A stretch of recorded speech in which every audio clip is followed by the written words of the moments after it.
فرمایا اے بہن بھائی علی ابھی جب آپ آئے اس سے پہلے مجھے جو ہے وہ تھوڑی دیر اونگ آئی،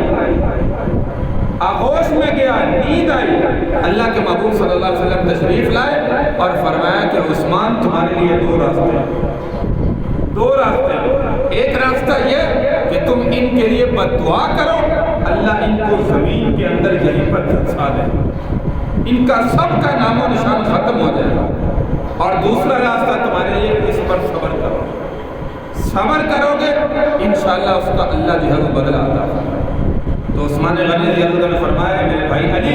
میں دوسری رائے کو پسند کروں گا، میں صبر کروں گا، میں مدینہ میں قتل و غارت کی خون دینے کی اجازت نہیں دے سکتا۔ اللہ نے کلام مجید میں اس شہر کی قسمیں کھائی ہیں، اس کے امن کی قسمیں کھائی ہیں، لا اقسم بہذا البلد وانت حل بہذا البلد، فرمایا میں اللہ کے نبی کے مقدس شہر میں قتل و غارت کی کبھی کسی کو اجازت نہیں دے سکتا۔ تو حضرت علی جل مرتضیٰ رضی اللہ تعالیٰ نے یہاں سے مایوس ہو کر جو ہے وہ چلے گئے، اور اس وقت فرمایا کہ اللہ کے محبوب خواب میں آئے، مجھے سینے سے لگایا